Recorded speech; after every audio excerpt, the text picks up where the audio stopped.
Question number 10 यही शुरू करें, ये पढ़ लिया था ना कल? चलें लिखना शुरू करें, जाने से सवाल आ रहा है।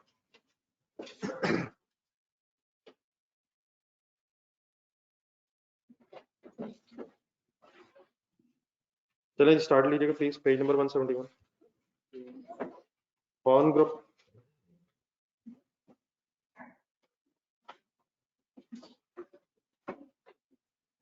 नीचे रिक्वायरमेंट्स पढ़ के एडिशनल इन्फॉर्मेशन पढ़ के बताएं, कोई एंट्री तो नहीं?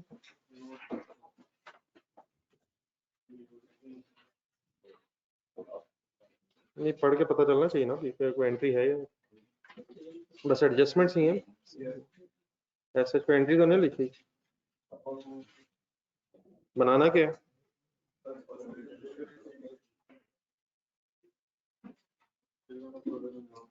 Consolidated statement of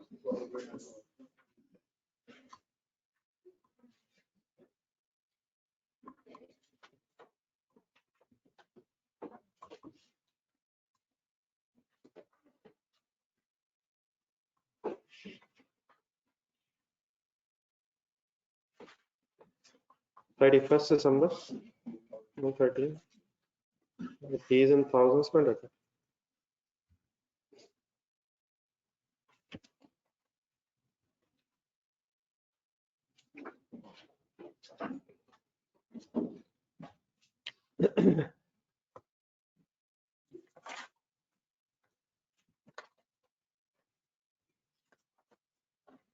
These are start में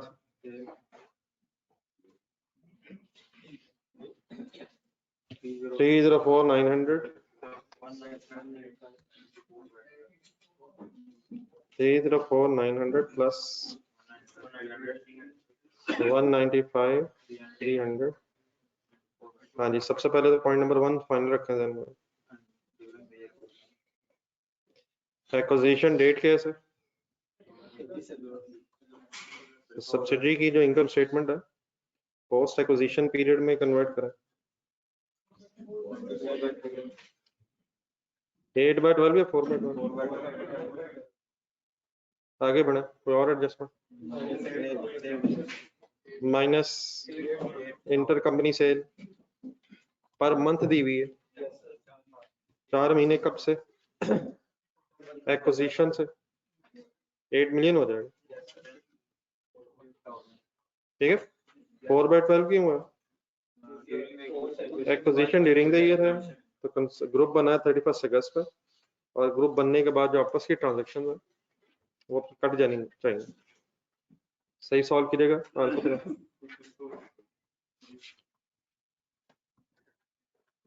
क्वेश्चन खत्म हो जाना है sir. Cost of cell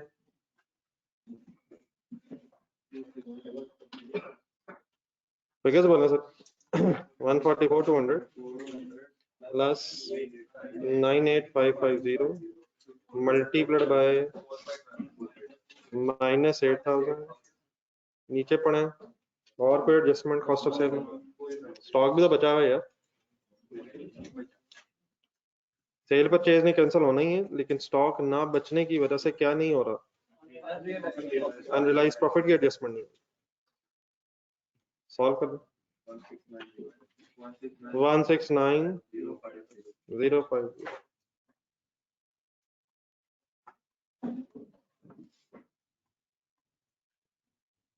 gross profit बता दो।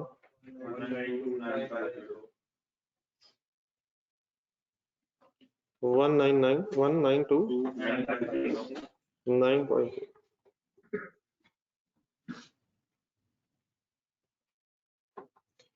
आगे से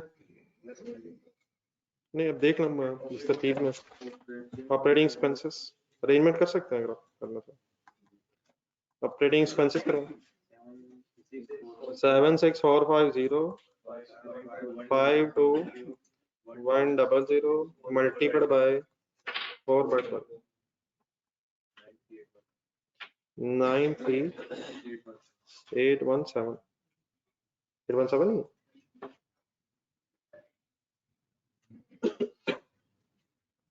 ये फिगर्स कहाँ से आ रही हैं? फिगर्स कहाँ से आ रही हैं? रब जाने, अल्लाह जाने के काम है।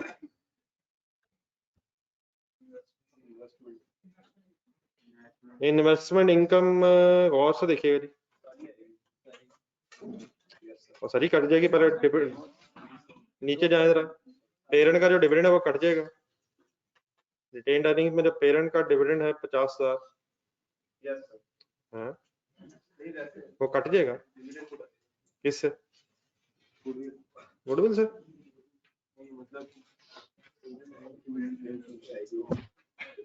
और 50,000 किसका डिविडेंड है भाई? 50,000 कितना डिविडेंड है? कितना किसका? पेरेंट का डिविडेंड किससे कटेगा? पेरेंट से कट जाएगा। पेरेंट वाला डिविडेंड कटना ही नहीं, जिसने कटना था वो है नहीं। किसने कटना था? इसमें डिविडेंड है ही नहीं, ऊपर आ जाए। अब पेरेंट की फिर इन्वेस्टमेंट इनकम का क्या मतलब है? किसी थर्ड पार्टी से होगी, और सब्सिडी में जो इन्वेस्टमेंट इनकम है वो भी किसी थर्ड पार्टी से ही होगी। वो तो वैसी थर्ड पार्टी से होगी, पेरेंट की क्यों थर्ड पार्टी से होगी? सब्सिडी ने तो डिविडेंड डिक्लेयर किया नहीं, ठीक है। क्वेश्चन हमने पढ़ लिया ना, डिविडेंड डिक्लेयर किया है जो रिकॉर्ड नहीं है, ना डिक्लेरेशन की इंफॉर्मेशन है ना रिकॉर्ड नजर आ रहा है। पेरेंट का जो डिविडेंड है वो तो पेरेंट का एज इट इज है। जी सर, इन्वेस्टमेंट इनकम 10,500 प्लस 2600 वाली लाइन ढूंढने की। पॉइंट नंबर 2 या 3? ये पॉइंट नंबर 3 पढ़ के बताएं, इसे लेना भी है या नहीं? 2600 लेना, क्यों लेना? पोस्ट एक्विजिशन है, 4/12 क्यों नहीं करना? इवनली नहीं है, ठीक है। अगर ये प्री एक्विजिशन होता तो ये आना ही नहीं था, और अगर ये लाइन ही ना होती तो 4/12 होना था, फिर 4/12 आंसर बताइए। 13,100।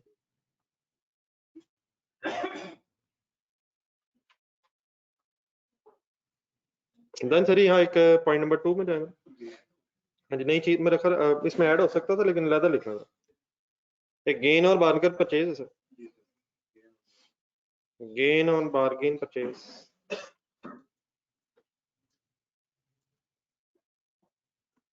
आप लोग कंसंट्रेट नहीं करें, इसका फायदा कोई नहीं है, ये ऐसे देख के लिखने का कोई फायदा नहीं है। ये गेन ऑन बार्गेन परचेज के एंगल से एक सवाल पूछने लगा हूं, लेकिन डरते डरते, क्योंकि आप सोच ही नहीं रहे। ये सेपरेट फाइनेंशियल स्टेटमेंट्स में आ तो रहा होगा gain,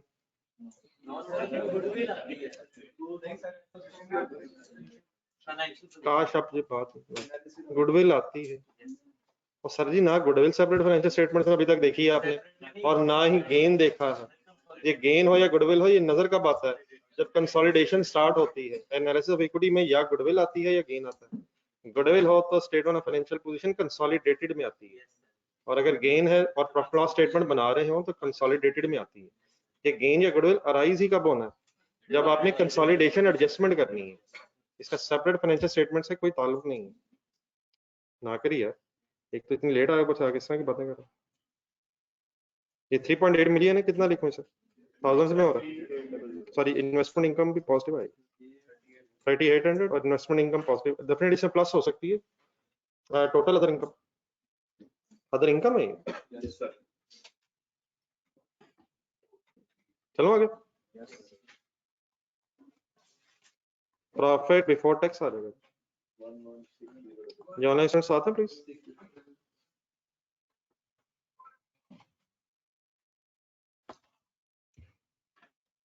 profit before tax solve होना सर। 116033 टैक्स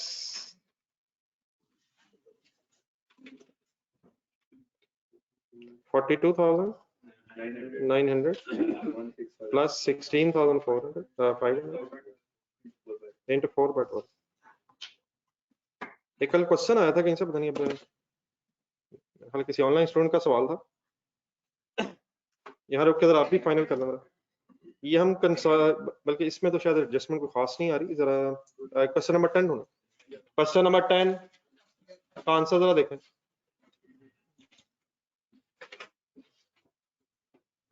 ये हम कंसोलिडेशन एडजस्टमेंट जब करते हैं तो हमारे प्रॉफिट्स इफेक्ट होते हैं सर।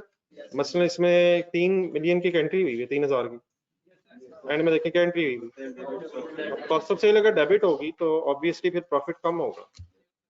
तो प्रॉफिट कम या ज्यादा होने से अगर आपकी एडजस्टमेंट हुई है जिससे प्रॉफिट कम या ज्यादा हो रहा है तो टैक्स पे भी इफेक्ट तो आएगा यार। नहीं वो भी आएगा, लेकिन वो आपके सिलेबस में नहीं। अगर कंसोलिडेटेड फाइनेंशियल स्टेटमेंट्स में आप एडजस्टमेंट कर रहे हैं तो टैक्स एडजस्टमेंट्स प्रॉफिट कम ज्यादा होने से टैक्स भी तो एडजस्ट होगा, लेकिन वो चीज आप इसलिए ज़हन में ना लाएं कि वो टैक्स एडजस्टमेंट ऑफ कंसोलिडेशन फिलहाल आपके सिलेबस में नहीं, वरना गेम ऑन है सर। हम तो दिन चक्रों में, पता नहीं किन चक्रों में, हमसे तो आया नहीं जा रहा। तो टैक्स एडजस्टमेंट्स भी होती हैं अगर प्रॉफिट प्लस माइनस हो रहा है, लेकिन वो अभी आपके सिलेबस से रेलिवेंट नहीं है। तो आप मीन्स से जो टैक्स होगा बस उसको एज इट इज कंसोलिडेट करें। 4/12 क्यों किया? पोस्ट एक्विजिशन बनाने के लिए वर्किंग करें। 48400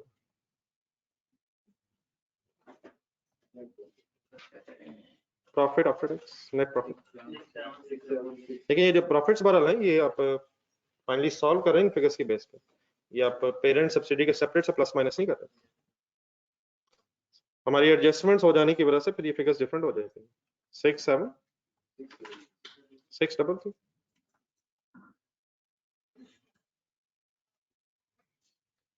जी सर। एट्रीब्यूटेबल टू की वर्किंग में कुछ नए इश्यूज हैं, मेरे साथ जरा इकट्ठे होते हैं। हेडिंग्स लिखें, attributable to owners of parent,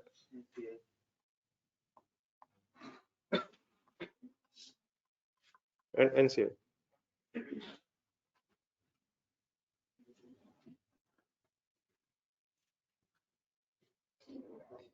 इसमें एक दो पिछली चीजें जरा साथ रिलेट करके फाइनल करनी है, तो जरा मेरे साथ रहिएगा।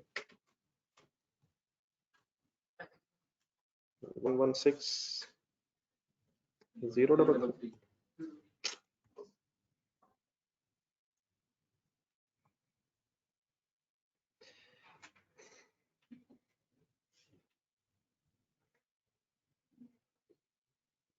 जी सर, ये वर्किंग करें इसमें नहीं?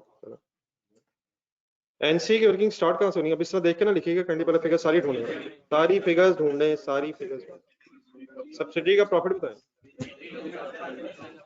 सब्सिडी का प्रॉफिट है 30, तो ये फिगर हमेशा आपने इनिशियली कहाँ से ढूंढनी है? Separate statement of profit and loss of subsidy, और अगर वो गिवन नहीं होगी तो आप बनाएंगे इन सेंस ये प्रॉफिट की फिगर वहीं से ढूंढनी है, profit of subsidy starting point. नहीं अब सर इसमें पहले एक प्रॉब्लम जरा देखना, ये एक्विजिशन ड्यूरिंग द ईयर है, तो पेज नंबर पहले तो जाएं,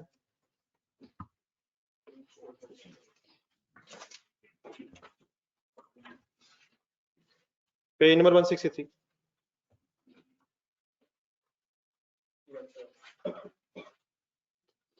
पेज नंबर 163 के एंड में जाए, 60,000 का ऊपर प्रॉफिट था, ढूंढे जरा सब्सिडी का। ऊपर और जाए, 3 मंथ्स पोस्ट एक्विजिशन थे 1 अक्टूबर, तो अब वो 15,000 आपको नजर आएगा, लेकिन वो पहले 60,000 इंटू 3/12 हुआ, और फिर अगली बात हुई, अगली बात पे शुरू हुई। अब ये काइंड इस पेज पर उंगली से रख के वापस आ जाना, एक दफा दोबारा जाना हुआ। अब 30750 जो है इंटू 4/12 होना अकॉर्डिंग टू दिस क्वेश्चन। 4/12 या 3/12 पोस्ट एक्विजिशन इसे बनाना है अगर एक्विजिशन ड्यूरिंग द ईयर है, लेकिन हमारे इस क्वेश्चन में एक नया इशू ये है कि 30750 की वर्किंग ढूंढने के ऊपर स्टेटमेंट ऑफ प्रॉफिट लॉस में हुई, इसमें 2600 आ रहा है। अगर मैं इसे एज इट इज 4/12 कर दूं तो 2600 जो इन्वेस्टमेंट इनकम का इफेक्ट है वो भी 4/12 हो जाएगा। क्या उस 2600 में भी एनसी का वैसे शेयर है, लेकिन वो एज इट इज 2600 में उसका 20% शेयर है, सॉरी 25% आई थिंक, तो उसमें भी शेयर तो है लेकिन वो 2600 इवनली नहीं है। तो इवनली जो प्रॉफिट्स हैं वो कैलकुलेट करने के लिए पहले मैंने 2600 माइनस किया, 2600 माइनस करके कौन से प्रॉफिट्स आ गए जो इवनली ओवर द पीरियड हुए होंगे, मल्टीप्लाइड बाय 4/12 करके से पोस्ट एक्विजिशन बनाया, देन मल्टीप्लाइड बाय पहले यहाँ तक शेयर लेने, मल्टीप्लाइड बाय क्या करूं 25% एनसी के शेयर आ गया, लेकिन डेफिनेटली प्लस 2600 मल्टीप्लाइड बाय 25% फिर एज इट इज शेयर आ गया। तो why there is an extra issue of 2600, ये इवनली नहीं है, तो पहले इसे माइनस करके इवनली प्रॉफिट्स निकालना है, उसमें एनसी को शेयर दे दें, और ये जो प्रॉफिट है 2600 का ये सारा पोस्ट एक्विजिशन है, तो इस पे फिर अलग से एनसी का शेयर कैलकुलेट करके टोटल कर लें। बात समझ आ गई प्लीज?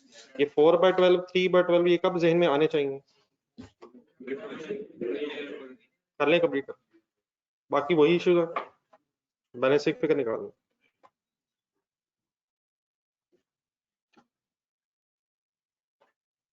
ये ऑनलाइन स्टूडेंट्स प्लीज फाइनली समझ आ गई?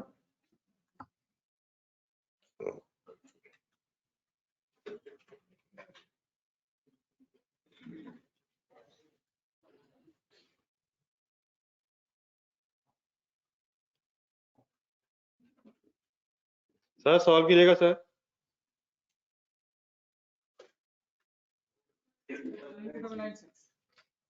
2996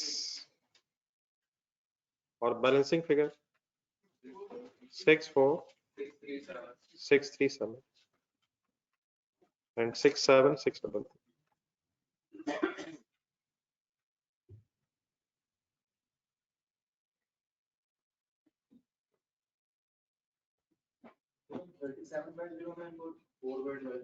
yes 37 ये कौन सी फिगर है?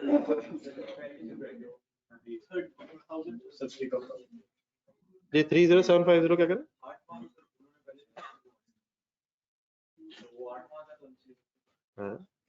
ग्रुप बना ही 31 अगस्त पे, तो ग्रुप बनने के बाद हम ऑन ही है, एक रूटीन बना ली रोज 20 मिनट लेट आने की, फिर ऐसे ही होगा।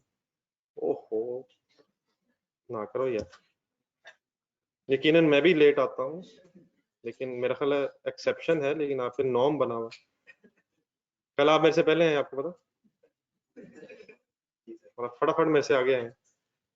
कल जब सुबह मैंने आया मेरे से आगे थे आप, ना करें ना बस, ठीक है तो लेट नहीं होना चाहिए मुझे भी, लेकिन आज भी आप तो इस तरह ही होगा ना यार।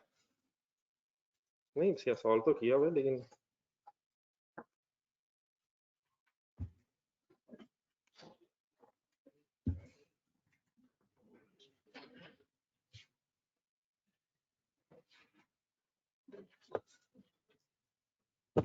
सर जी लिखना है थोड़ा सा ऊपर करें।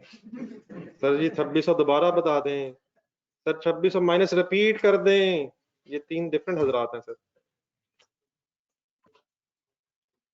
नेक्स्ट क्वेश्चन करते हैं यार, ये अब्दुल हफीज साहब, अहमद अकमल कमाल साहब एंड जान मोहम्मद साहब, ये क्वेश्चन गलत हो गया है, नया सवाल करते हैं।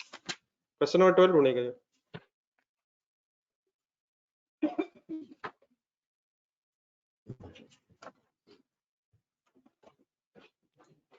क्वेश्चन नंबर 11 एक सेकंड छोड़ के सर जी क्वेश्चन नंबर 12 पे आइएगा। यहाँ तक अब जितनी बातें हो गई हैं, ये सारी बातें अचानक आज फाइनल होने लगी। पेज नंबर 173 पर आज और कल की जो बहस अब है, ये शायद कंसोलिडेशन की गेम ओवर है, उसके बाद बस एडजस्टमेंट्स रह जानी, ये एडजस्टमेंट वो एडजस्टमेंट, लेकिन सारा कॉन्सेप्ट जो है ये खत्म होने लगा है after this discussion of question number 10A। अब 12 और 13 में जो बातें होनी है, ये सारी बहस खत्म हो रही है, तो आपकी एक्स्ट्रा कंसंट्रेशन प्लीज रिक्वायर्ड है। जी क्वेश्चन नंबर 12 है जी। अभी तक हमने अलग-अलग स्टेटमेंट ऑफ फाइनेंशियल पोजीशन बनाने को सीखी है, statement of profit and loss. इस क्वेश्चन में हम ये दोनों स्टेटमेंट्स के साथ साथ एक थर्ड स्टेटमेंट भी पढ़ेंगे। Statement of changes in equity जो है, ये statement of profit and loss और स्टेटमेंट ऑफ फाइनेंशियल पोजीशन को लिंक कर देती है। प्रॉफिट फॉर द ईयर आया, फिर ये रिटेन्ड अर्निंग्स में जाना, और फिर उसका closing balance finally statement of financial position में आके इसने लिंक अप हो जाना। तो कौन सी दो स्टेटमेंट्स अब लिंक करने लगे हम? Statement of profit loss, statement of financial position by preparing statement of changes in equity consolidated as well. कोई ऐसी बात नहीं जो आपको नहीं पता, सब कुछ वही है, साथ साथ रहेंगे तो कोई इशू नहीं है। आए फर्स्ट लाइन से शुरू करें। रिक्वायरमेंट में जस्ट ईयर एंड जरा देखो, 31 दिसंबर 2009 है, 3 स्टेटमेंट्स बनानी है। Parent required 85% of S for rupees 1,50,000 on 1st January 8। Parent share अगर 85% है तो एनसी का शेयर 15% है। 1.5 लाख क्या होगा cost of investment. Acquisition date of 1st January 8, नीचे रिक्वायरमेंट में consolidation date is after 2 years। हमसे जो कंसोलिडेशन करवाई जा रही है वो 2 साल बाद करवाई जा रही है, लेकिन क्या आपको पता है कि आफ्टर एक्विजिशन हर बैलेंस शीट डेट जो होती है उस पे कंसोलिडेशन होती है। मींस 31 दिसंबर 2008 से मिलाया, क्या 31 दिसंबर 2008 पे कंसोलिडेशन होनी चाहिए? हमसे रिक्वायर्ड नहीं है, हुई होगी, होनी चाहिए। क्या 31 दिसंबर 7 पे भी हुई होगी? एक्विजिशन के बाद हर बैलेंस शीट डेट पे कंसोलिडेशन होती है, हमसे रिक्वायर्ड है 2 साल बाद, एक्विजिशन के 2 साल बाद, या कम से कम 1 साल गुजरा है, हमें एक्विजिशन के बाद दूसरे साल की कंसोलिडेशन करनी। दोबारा से अंडरस्टूड करें। Parent acquired 85% of S for 1,50,000 on 1st January 8 when equity of the S included share capital 10,000, retained earnings 1 lakh. On the date of acquisition, P believed that plant owned by S was underlying undervalued by 2,000। ये assets जो हैं under valued होने चाहिए या over valued होना चाहिए? ना under valued होने चाहिए ना ओवर वैल्यूड होने चाहिए, जिस वैल्यू पे होना चाहिए उसी पे होने चाहिए। तो अंडर वैल्यूड से मुराद क्या है? ये सरप्लस है या लॉस है?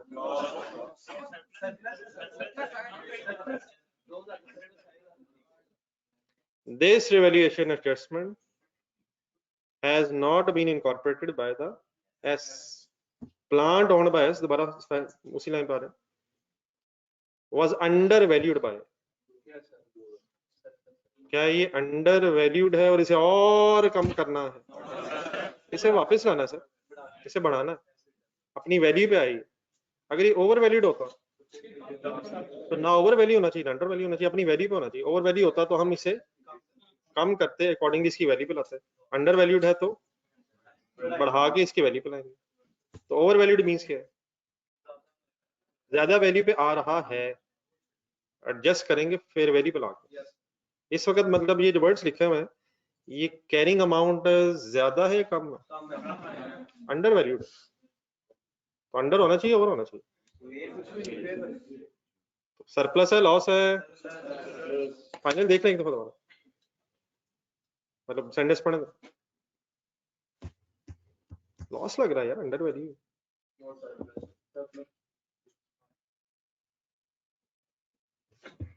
एसेट्स ओवर वैल्यू होने चाहिए ना, रोसो करते हैं ओवर वैल्यू, बराबर लाते हैं ना, वैल्यू के बराबर लाते हैं, जितनी वैल्यू उसके इक्वल करते हैं। और अगर फेयर वैल्यू कम हो तो फिर भी उसके इक्वल करते हैं। ये एक एंट्री बता देंगे final. Plan debit surplus credit 2000 लिख लें कैंडी, लेकिन अगर इसमें अगर फर्दर को बहस की जरूरत है तो बता दीजिए। ये क्वेश्चन बड़ा मासूम सा लगना है भी मासूम ही, लेकिन बातें सारी इसके अंदर ही हैं। ये चलो आगे। नेक्स्ट स्टडी हम जरा नेक्स्ट वर्ड्स हैं, trial balance of P and S. Underline करना जरा ये trial balance of P&S for the year ended 31st December 2009 are as follows। किस साल का? फर्स्ट ईयर का, सेकंड ईयर का? लेकिन नीचे जो फिगर आप देखेंगे उसमें one second debit credit column कोई नहीं है, ये ट्रायल बैलेंस की फिगर्स स्टेटमेंट फॉर्म में लिखी हुई, मतलब ट्रायल बैलेंस में कोई डेबिट क्रेडिट कॉलम होता है ऐसे, लेकिन एक पेरेंट और सब्सिडरी का ट्रायल है, इसमें फिगर्स जो है वैसे डेबिट क्रेडिट कॉलम बनी है, बस लिस्ट बनी हुई है। बस ये सोचते सोचते जरा शेयर कैपिटल क्रेडिट बैलेंस है, रिटेन्ड अर्निंग्स का ओपनिंग बैलेंस है, ओपनिंग है प्री एक्विजिशन, ओपनिंग है ये ओपनिंग है। प्रॉफिट फॉर द ईयर किस साल का, 9 का। असल में हम जरा यूज टू हमें जो क्वेश्चन अभी तक हमने देखे, स्टेटमेंट ऑफ फाइनेंशियल पोजीशन बनी होती है, स्टेटमेंट ऑफ फाइनेंशियल पोजीशन अगर बनी हो तो रिटेन्ड अर्निंग्स का भी क्लोजिंग आ रहा होता है, रिटेन्ड अर्निंग्स का भी क्लोजिंग आ रहा होता है। ट्रायल बैलेंस में शायद अभी ओपनिंग आ रहा है, प्रॉफिट कैलकुलेट हुआ है, क्या इन दोनों को प्लस करके क्लोजिंग बनेगा, इन दोनों को। मसलन फिगर देखिए 1050 और 60,000, क्या है ये 1050 60,000 ओपनिंग है, फिर फॉर द ईयर प्रॉफिट है, कैलकुलेटर पकड़ा, इन दोनों को अगर प्लस किया जाए 1110 1.11 मिलियन, ये closing retained earning statement of financial position में नजर आनी चाहिए किस दिन के एंड पे, अनलेस एडजस्टमेंट ऑपोजिट साइड पे जरा प्लस करें, 114,000 क्या है ये, इन फिगर्स का नाम क्या है। अब ये क्लोजिंग रिटेन्ड अर्निंग्स है, अगर आपके पास स्टेटमेंट ऑफ फाइनेंशियल पोजीशन बनी होती तो फिर ये 111,000 और 114,000 रिस्पेक्टिवली आपको पेरेंट और सब्सिडरी की सेपरेट फाइनेंशियल स्टेटमेंट्स में क्लोजिंग रिटेन्ड अर्निंग्स नजर आती हैं ऐसे। अब 114 अगर देखें 1,14,000, तो 114 क्या है, ये क्लोजिंग रिटेन्ड अर्निंग्स है सब्सिडरी की। 107 के ओपनिंग रिटेन्ड अर्निंग्स है। ऊपर फर्स्ट लाइन में जाए, ऊपर 1 लाख दिया हुआ था, वो क्या है, वो प्री एक्विजिशन है, वो किस डेट का है, 1 लाख। और 107 अगर सोचा जाए तो ये 1 जनवरी 2009 का है, तो क्या इसके अंदर भी पोस्ट एक्विजिशन है। असल में टोटल पोस्ट एक्विजिशन प्रॉफिट्स हैं 14,000, कैसे देखे मैंने, 14,000 क्लोजिंग है, वो एक्विजिशन डेट पे 1 लाख था, तो 14,000 का डिफरेंस है। उस 14 में से 7,000 पोस्ट एक्विजिशन पिछले पीरियड तक है, और 7,000 ही पोस्ट एक्विजिशन करंट पीरियड में भी है, ठीक है। बहरहाल what is the pre acquisition retained earnings, 1 lakh ही है, and what are closing retained earnings, what is the total post acquisition change, 14,000 total post acquisition change please 14,000। हाँ, उसका अगर ब्रेकअप फर्दर करना है तो पिछले साल तक पोस्ट एक्विजिशन 7,000 और इस साल के भी पोस्ट एक्विजिशन 7,000। लेकिन जब मैं वर्ड जिस तरह पूछता होता था एक्विजिशन पे क्या है, एक्विजिशन पे क्या था, रिटेन्ड अर्निंग से पहले एक्विजिशन पे क्या था, तो क्या ज़हन में आएगा। और अगर मैं कहूँ क्या है, तो जब मैं है कह रहा हूँ तो बैलेंस शीट कह रहा हूँ, और जब था कह रहा हूँ तो एक्विजिशन डेट कह रहा हूँ। बाकी अगर पढ़ने जरा डाटा, अकाउंट्स पेबल है, प्लांट है, रैंडमली डाटा, इंटेंजिबल एसेट्स है, अकाउंट्स रिसीवेबल है, इन्वेस्टमेंट इन एस वही 1.5 लाख पेरेंट की बुक्स में आ रहा है। आई होप कि कोई सरप्राइजिंग न्यूज नहीं है। अज्यूम डेप्रिसिएशन रेट की स्टोरी में क्या जरूरत पड़ेगी, एसेट हमने किस दिन रिवैल्यू किया होगा, तो 2 सालों की डेप्रिसिएशन एडजस्टमेंट होनी है, ऐसे ही। चलिए सर जी, अब करना ये है कि 3 स्टेटमेंट्स हैं। First page statement of financial position के लिए छोड़ा, सेकंड पेज बाकी दोनों स्टेटमेंट्स के लिए छोड़ दें। अब बाकी दोनों स्टेटमेंट कौन कौन सी,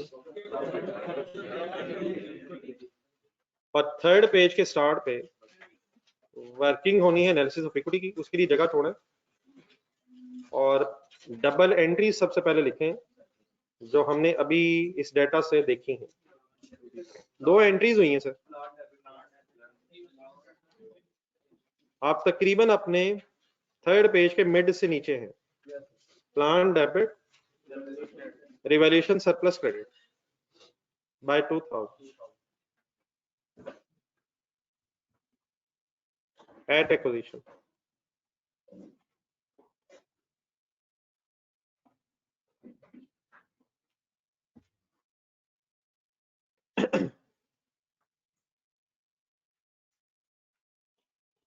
एट एक्विजिशन। अब डेप्रिसिएशन एडजस्टमेंट करवाएं भी सोचें भी 2000 इंटू 10%, रेट दिया हुआ नीचे, इंटू 2, फिगर बन गई है। लेकिन अब इसकी एंट्री पूरी सही तरह लिखें। Accumulated depreciation credit by 400, depreciation debit bye 200, opening पहले रिटेन्ड अर्निंग ऑफ एस लिखना था, इसका ब्रेकअप करना था। Opening retained earnings of S debit भी 200। हाँ, उस 200 का ब्रेकअप ये हो रहा था यार, कल परसों भी हो। 1 डिस्ट्रीब्यूट लेगा 85%, 15%, 170, 30, ओपनिंग CRE, ओपनिंग NC।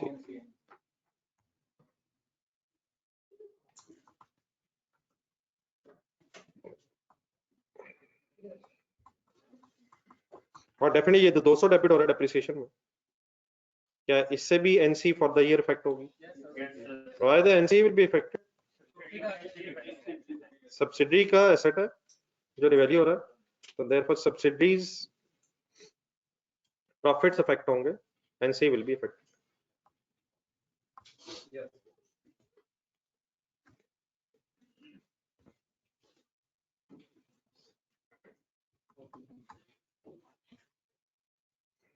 जी ऑनलाइन स्टूडेंट्स आते हैं प्लीज।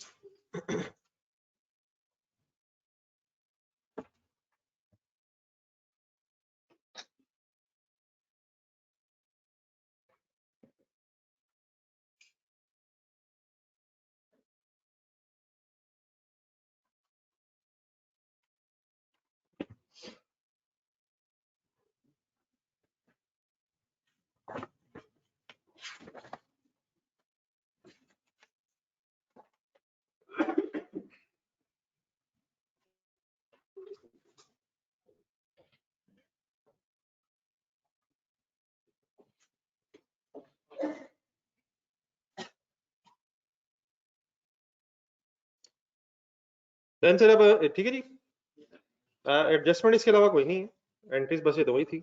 अब 3 स्टेटमेंट्स बनानी है हमने, उसमें लॉजिकली सबसे पहले कौन सी स्टेटमेंट बनेगी, तो फिर कौन सी बन के कौन सी बननी चाहिए। सबसे पहले आप स्टेटमेंट ऑफ प्रॉफिट लॉस बनाएंगे, प्रॉफिट आएगा तो फिर चेंजेस इन इक्विटी में चला जाएंगे, फिर क्लोजिंग निकाल के स्टेटमेंट ऑफ फाइनेंशियल पोजीशन में हम डायरेक्टली स्टेटमेंट फाइनेंशियल पोजीशन बना लेते हैं। उसमें जब हम रिटेन्ड अर्निंग्स पहुंचेंगे तो फिर हमें प्रॉफिट की फिगर्स चाहिए होंगी, तो प्रॉफिट की फिगर्स चाहिए होंगी तो चेंजेस इन इक्विटी में जाएंगे, तो उधर प्रॉफिट फॉर द ईयर चाहिए होगा। तो what is the sequence? Consolidated statement of profit loss, then changes in equity, और then statement of financial position. हां, स्टेटमेंट ऑफ प्रॉफिट लॉस आपके सेकंड पेज पे पहला सफा, पहला हाफ, पहला सफा स्टेटमेंट ऑफ फाइनेंशियल पोजीशन। उसी तरतीब से बनाए, जिस तरतीब से ये रिक्वायरमेंट्स लिखेंगे।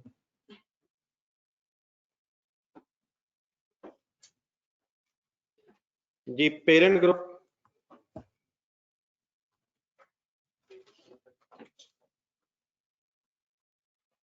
नहीं, इसका स्टेटमेंट ऑफ प्रॉफिट लॉस बन रही तो 85% यहाँ कहाँ है? Parent group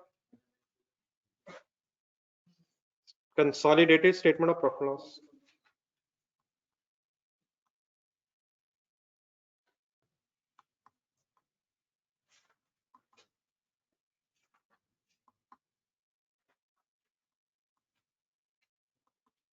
consolidated statement of profit loss for the year ended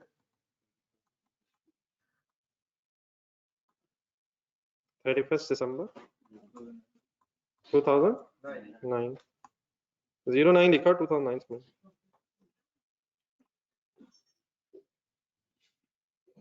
लेकिन यहाँ फिर रुके, स्टेटमेंट ऑफ प्रॉफिट लॉस तो हम बनाने लगे हैं, लेकिन हो सकता है एक्विजिशन डेट पे गुडविल आई हो, और गुडविल की इम्पेयरमेंट लॉस का कोई कॉन्सेप्ट आ गया हो। होता है सर, हमारे सवाल में नहीं, लेकिन ये क्वेश्चन यहाँ अराइज होने चाहिए। हाँ, ये भी हो सकता है कि गुडविल की जगह गेन आया हो, गेन ने फिर अदर इनकम में आना हो। लेकिन एक और चीज देखें जरा, व्हाट इज एक्विजिशन डेट? हम गुडविल या गेन की वर्किंग करेंगे किस दिन? एक्विजिशन डेट पे करेंगे। तो अगर गेन आया तो क्या वो पिछले सालों में नहीं आएगा?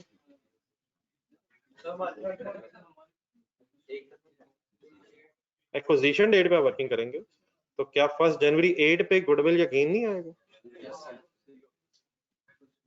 तो अगर गेन 1 जनवरी 8 पे आया तो क्या इस साल की प्रॉफिट लॉस स्टेटमेंट में आएगा या पिछले साल की में आया होगा? तो पिछले साल की कंसोलिडेटेड स्टेटमेंट प्रॉफिट लॉस कहाँ है? ये कभी गिवन नहीं होगी आपको, बनी होगी, हमारे पास नहीं है। तो अगर पिछले साल गेन आया है तो इस साल ओपनिंग रिटेन्ड अर्निंग्स में फिर भी आएगा। ओपनिंग सीआरई ध्यान में लाएगा, ओपनिंग सीआरई में गेन है। तो मीन्स उसे इस वर्किंग से भी पहले सबसे पहले हमें एनालिसिस ऑफ इक्विटी की वर्किंग असूलन कर लेनी चाहिए। गुडविल आ जाए तो इम्पेयरमेंट का इफेक्ट हो सकता है, गेन है ठीक है, इस केस में ना हमने क्वेश्चन पढ़ लिए, इम्पेयरमेंट लॉस भी नहीं बताया। अगर गुडविल आ भी गई तो उसने बैलेंस शीट में जाना, अगर गेन आ भी गया तो उसने यहाँ नहीं आना, कहाँ आना? पिछले साल का मतलब इस साल के एंगल से ओपनिंग में आना। लेकिन सबसे पहले आपको इस स्टेटमेंट से भी पहले अपनी एंट्रीज लिख के एनालिसिस ऑफ इक्विटी की असूलन वर्किंग कर लेनी चाहिए।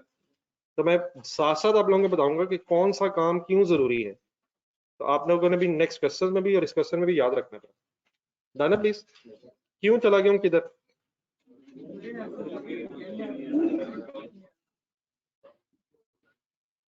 थर्ड पेज पे वापस आ गया।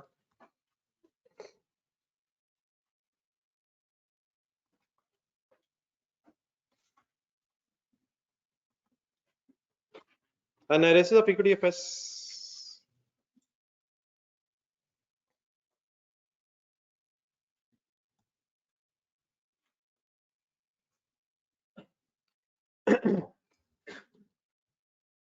पेरेंट हैज, अब यहाँ ध्यान में आना चाहिए sir, parent has 85% share, therefore NC has 15% share. At acquisition date लिखें,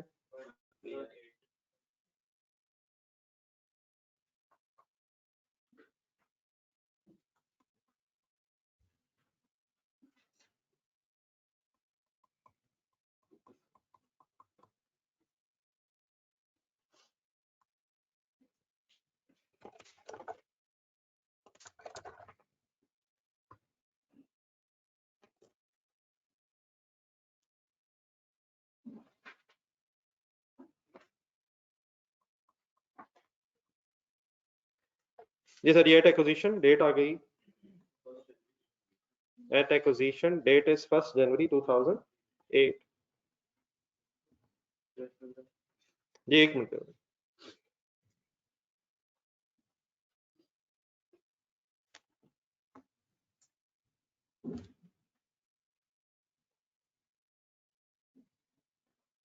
1 जनवरी 8।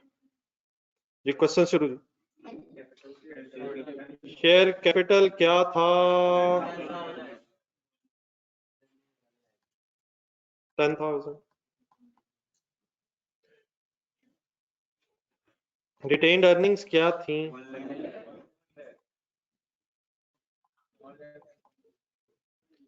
यहाँ तक अगर टोटल करें तो ये carrying amount of net assets आ जाएगी। नहीं यहाँ तक एक टोटल कर, carrying amount of net asset, फिर आप वर्किंग्स देखें, कोई fair value adjustment on the date of acquisition है सर? इवैल्यूएशन सरप्लस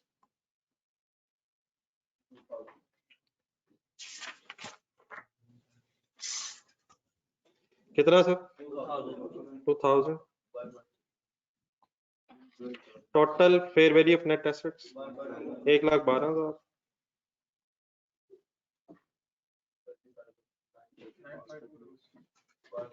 इसका 1,12,000 करें करें, कौन से आगे कंप्लीट करें?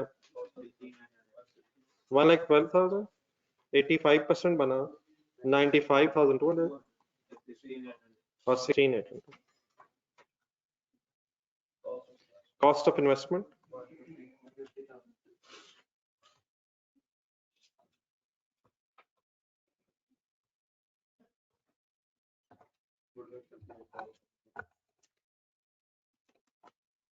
कॉस्ट ऑफ इन्वेस्टमेंट लिखें जी, कहाँ है?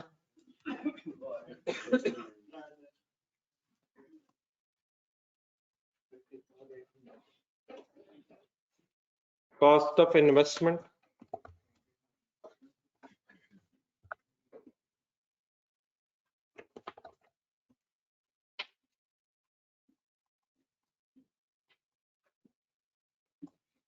$1,50,000। डिफरेंस लें सर, गुडविल आ गई। Why goodwill? Cost of investment more than the parent share in the fair value net assets of subsidiary on the date of acquisition 54,800। यहाँ एक डबल एंट्री बोलने लिखने की जरूरत नहीं है, शेयर कैपिटल डेबिट अमाउंट के साथ बोलने पूरी।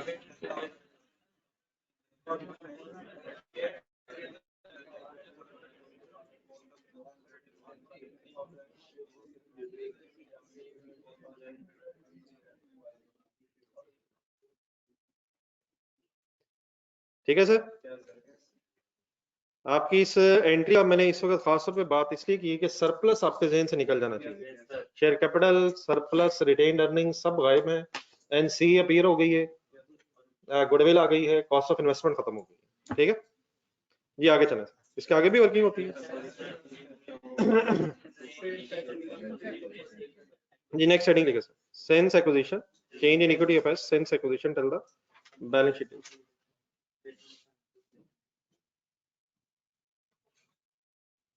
लेकिन जरा वर्ड्स पूरे ना लिखेगा, मैं साथ रहने रखिए। सिंस एक्विजिशन पे रुकें एक मिनट।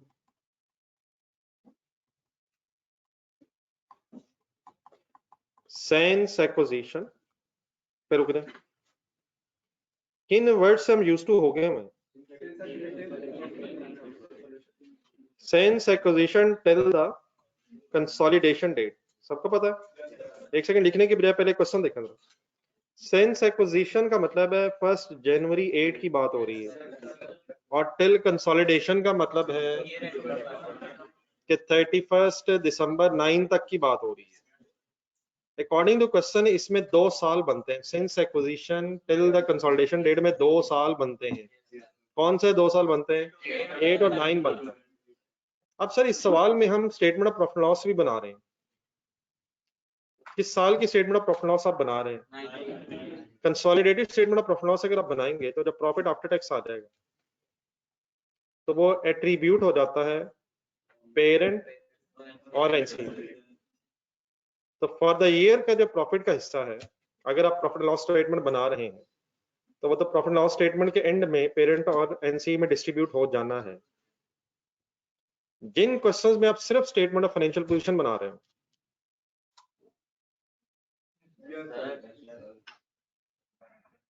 उसमें प्रॉफिट एंड लॉस स्टेटमेंट ना बना रहे हो, आप सिर्फ statement of financial position date मतलब स्टेटमेंट ऑफ फाइनेंशियल पोजीशन अगर आप बना रहे हैं तो यकीनन स्टेटमेंट ऑफ फाइनेंशियल पोजीशन में एक्यूमुलेटेड इफेक्ट्स आते हैं एज ऑन। तो अगर आप स्टेटमेंट ऑफ फाइनेंशियल पोजीशन बना रहे हैं सिर्फ, तो आपकी ये working since acquisition till the consolidation date ही होनी चाहिए। लेकिन अगर हम प्रॉफिट एंड लॉस स्टेटमेंट भी बना रहे हैं तो then for the year profits का जो हिस्सा है वो तो हमें स्टेटमेंट ऑफ प्रॉफिट लॉस से मिल जाना है। तो अब ये वर्किंग फिर डबल हो जाएगी। किस एंगल से? मैं अगर लिखूं since acquisition till the balance sheet date, तो इस साल के प्रॉफिट्स का जो इफेक्ट है वो भी इस वर्किंग में आ जाएगा, हालांकि उन्होंने ऑटोमेटिकली कैलकुलेट हो जाना जब हम स्टेटमेंट ऑफ प्रॉफिट लॉस बना रहे हैं। अगर हम सिर्फ बैलेंस शीट बना रहे होंगे क्वेश्चन में तो हमारी ये वर्किंग कहां से कहां तक ही होगी? Since acquisition till the balance sheet date for the year का इफेक्ट है या पिछले सालों का इफेक्ट है, वो यही कैलकुलेट करके सिर्फ स्टेटमेंट ऑफ फाइनेंशियल पोजीशन बना लेंगे। लेकिन अगर स्टेटमेंट ऑफ प्रॉफिट लॉस बनानी है तो जो करंट ईयर का प्रॉफिट का शेयर है वो स्टेटमेंट ऑफ प्रॉफिट लॉस से मिल जाएगा। हम देयरफॉर अपनी इस वर्किंग को रिस्ट्रिक्ट कर देंगे since acquisition till the end of last year. क्यों till the end of the last year पर रिस्ट्रिक्ट कर देंगे? इस साल का इफेक्ट प्रॉफिट एंड लॉस में आ जाना। अच्छा, मेरी इस बात का ये भी मतलब नहीं है, जरा क्वेश्चन देखें। What is acquisition date? What is the end of last year? क्या ये जरूरी है कि since acquisition till the end of the last year में एक ही साल आ रहा हो? ये बात नहीं हो रही, ये बात नहीं हो रही। करंट ईयर की प्रॉफिट लॉस स्टेटमेंट अलग बन जाएगी और एक्विजिशन से लेके पिछले साल के एंड तक जितने भी साल हैं वो सारे इस वर्किंग में आ जाया करेंगे। इस साल के प्रॉफिट्स को हमें यहाँ लिखने की इसलिए जरूरत नहीं है, वो ऐसे ही डबल वर्किंग है। किन क्वेश्चंस में वो ऑलरेडी हो गई होगी, जिन क्वेश्चंस में हमने स्टेटमेंट ऑफ प्रॉफिट लॉस बनानी है वो फॉर द ईयर की working profit and loss statement में हो जाएगी। तो मैं ये वर्ड्स क्यों चेंज कर रहा हूं, since acquisition till the end of last year. नहीं, लेट मी कंप्लीट। किन वर्ड से हम यूज टू हैं, उन वर्ड से आप एज इट इज ही यूज टू रहेंगे अगर आप सिर्फ क्या बना रहे हैं। लेकिन जिन क्वेश्चंस में आप स्टेटमेंट ऑफ प्रॉफिट लॉस बना रहे होंगे, हम अपनी इस वर्किंग को बस कहां तक कर लिया करेंगे, since acquisition till the end of the last year. यहाँ बस वो चेंज आ जाए, क्योंकि जो फॉर द ईयर के चेंज में पेरेंट और एनसी का शेयर है वो हमें स्टेटमेंट ऑफ प्रॉफिट लॉस से मिल जाना है। अकॉर्डिंग टू क्वेश्चन, मेरी इस लाइन का मतलब है कि I am talking about from 1 January 2008 up to 31 December 2008। 9 कहाँ इंशाल्लाह मैं निकाल लूंगा, लिखे बढ़ते।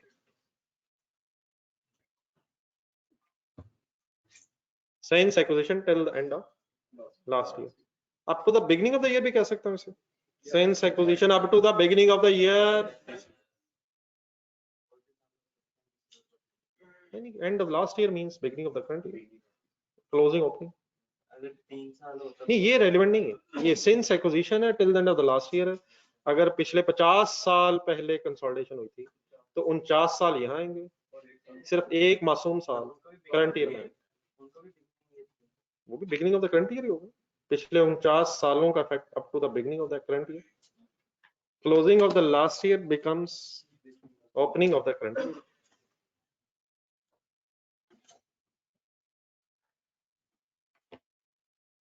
बाकी डेफिनेटली कुछ फिगर अगर सामने आ जाए तो इंशाल्लाह वो ज्यादा क्लैरिटी से आ रहेगा कि क्या हुआ क्या नहीं हुआ, और फिर क्या अगर वही होता तो वही होना था, इंशाल्लाह वो भी वही होना था। लेकिन कुछ डबल वर्किंग्स अगर हम अवॉइड करते हैं तो शायद हमारा टाइम भी सही प्रॉपरली यूटिलाइज हो सकता है। अब मेरे क्वेश्चन सुने सर, मेरे क्वेश्चंस के कुछ वर्ड्स अब चेंज होंगे। शेयर कैपिटल क्या था,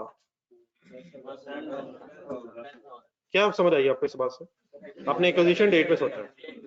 शेयर कैपिटल पिछले साल के एंड पे क्या था, देखें कोई इंफॉर्मेशन ऑफ चेंज नहीं है। तो अब मेरे वर्ड्स क्या बदले, कहाँ बदले, पिछले साल के एंड पे। वो शेयर कैपिटल में चेंज का हमें नहीं पता, देयरफॉर वो वही था जो है, क्या था वही होगा लास्ट ईयर के एंड पे। आगे बढ़े। रिटेन्ड अर्निंग्स क्या थी,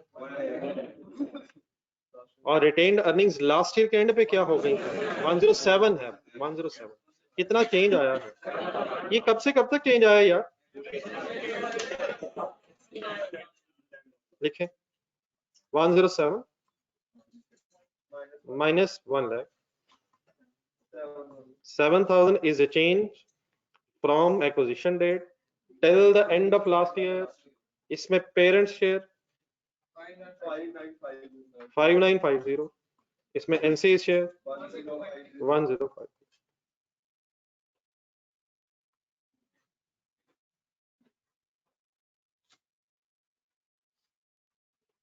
जी ऑनलाइन स्टूडेंट्स आते हैं प्लीज। क्या कोई इक्विटी का और भी हेड हो सकता है? तो सरप्लस क्या था एक्विजिशन डेट पे, था तो सही, था तो सही, था तो सही, लेकिन उसी वक्त खत्म हो गया। था और था, आया था और खत्म हो गया था, उसी लम्हे खत्म हो गया। जी सर, डन। बस यहीं तक ये वर्किंग होती है, नहीं ये वर्किंग तो यहीं तक होती है। And of the last year की बैलेंस शीट डेट तक हो जानी थी अगर हम सिर्फ स्टेटमेंट ऑफ फाइनेंशियल पोजीशन बना रहे थे। आ जाए प्रॉफिट लॉस स्टेटमेंट।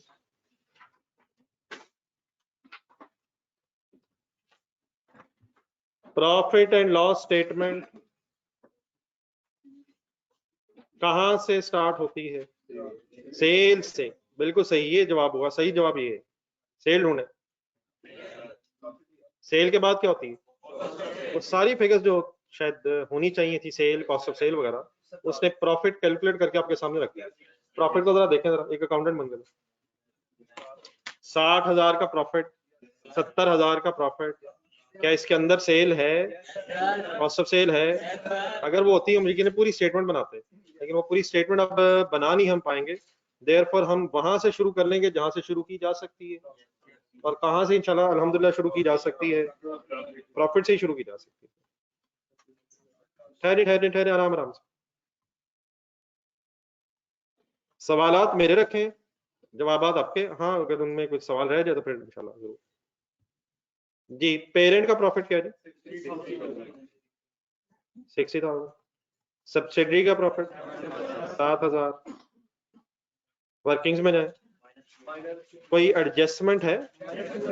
अब यकीन अगर हम पूरी स्टेटमेंट बना रहे होते तो कहीं डेप्रिसिएशन या तो हमने कॉस्ट ऑफ सेल में या ऑपरेटिंग एक्सपेंसेस में लिख ली होती, अकॉर्डिंगली फाइनल प्रॉफिट आ जाता। लेकिन इस वक्त मैंने प्रॉफिट्स कौन से उठाए हैं? सेपरेट उठाए हैं, पेरेंट और सब्सिडी का अलग अलग उठाया है। ये वैल्यूएशन एडजस्टमेंट पहले नहीं हुई हुई थी, हमने की है। डेप्रिसिएशन का इम्पैक्ट आएगा, 400 की डेप्रिसिएशन माइनस करवा दो। 400 या 200? 200 माइनस करें,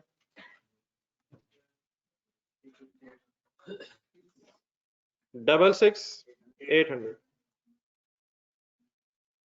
अब इस प्रॉफिट ने एट्रीब्यूट होना,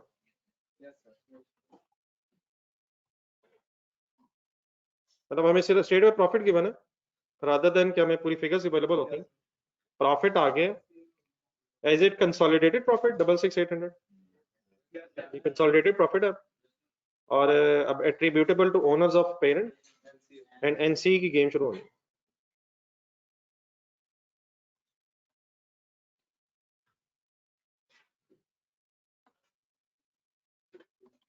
owners of parent and NCI, NCI की वर्किंग करवानी है, आगे नहीं जाए कल बस यहीं रोकना, ठीक है? अगर आपको आइडिया है तो ठीक है। NC starting point, profit of subsidiary minus adjustment if any, NC will be affected, plus or minus depreciation है यार, multiplied by 15%, 1020।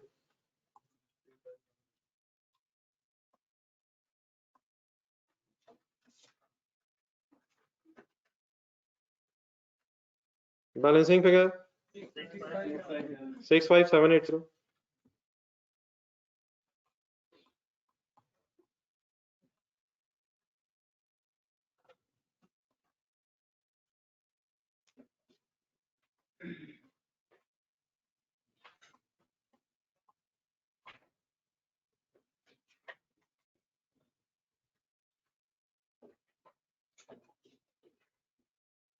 Ji any confusion? जानना स्टूडेंट्स इकट्ठे नहीं आता?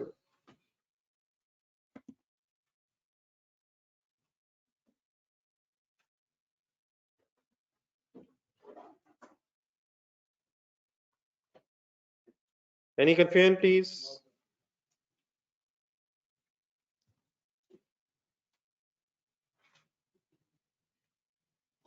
दोस्तों लेस किया वो बता दें।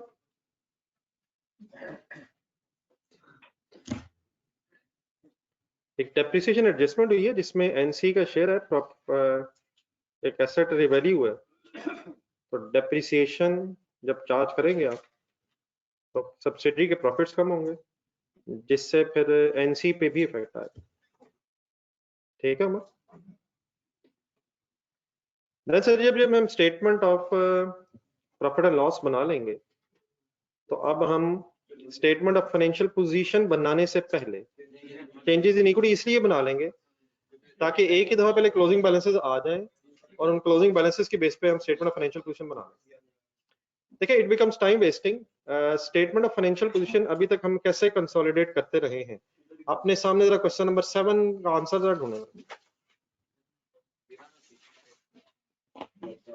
नहीं, स्टेटमेंट ऑफ फाइनेंशियल पोजीशन तो गिवन होती थी, लेकिन उस गिवन से हम कैसे बनाते थे?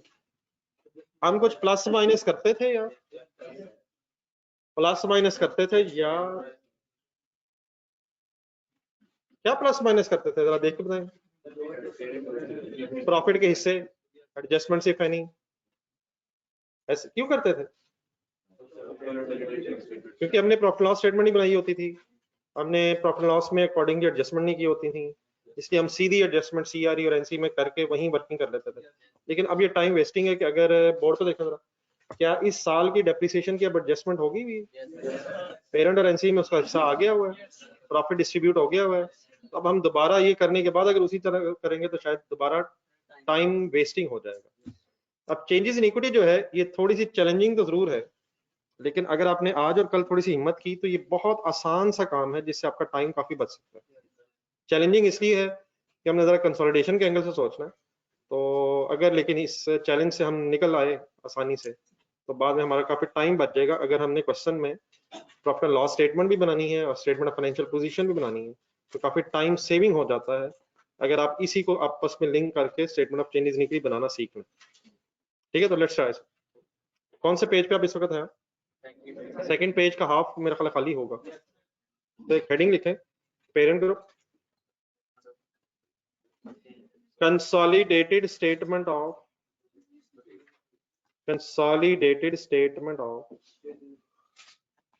changes in equity.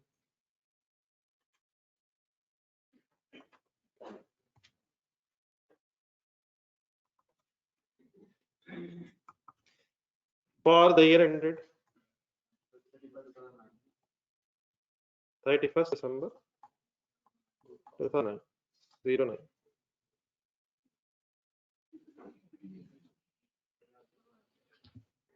अभी consolidated statement of changes in equity में वंस अगेन कुछ कॉलम्स होंगे जितने consolidated statement of financial position में इक्विटी के हेड्स होंगे।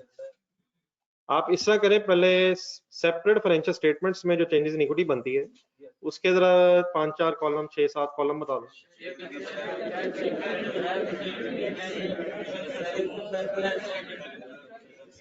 सेपरेट फाइनेंशियल स्टेटमेंट्स में भी कंसोलिडेटेड रिटेन्ड अर्निंग्स होती हैं,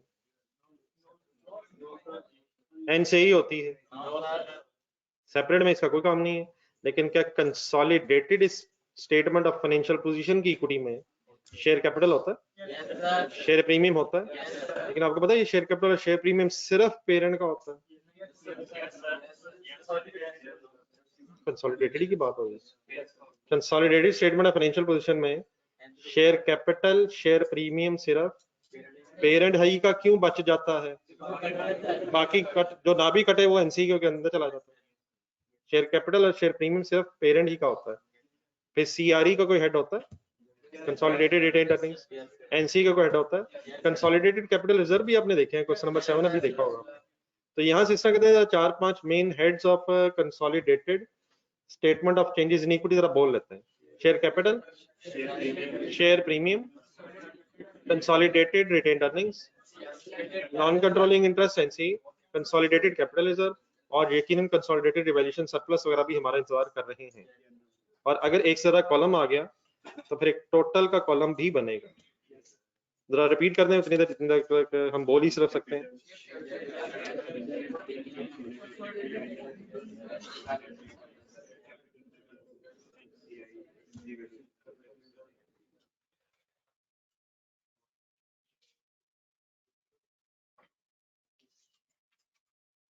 चलें, जब तक लाइट नहीं आती चले आएगी।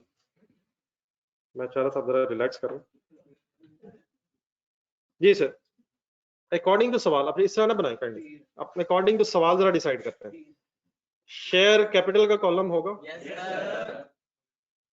शेयर प्रीमियम का नहीं होगा, कंसोलिडेटेड रिटेन्ड अर्निंग्स का होगा, एनसीई का होगा, कोई कैपिटल रिजर्व टाइप चीज भी नहीं। तो यहाँ 3 कॉलम होंगे और देन एक टोटल होगा। आइन लेफ्ट साइड पे जगह रखें, कॉलम्स के नाम लिखें। Share capital,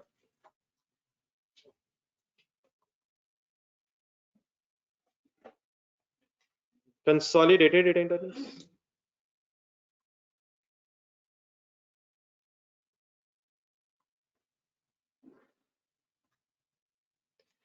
consolidated retained earnings,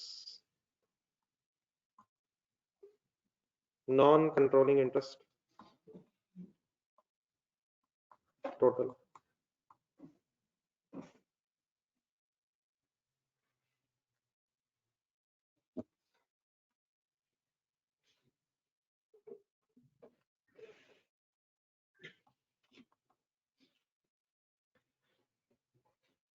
कभी कभी मेरे ख्याल एनसी का एक दफा नाम लिख ही लेना चाहिए पूरा, नॉन कंट्रोलिंग इंटरेस्ट।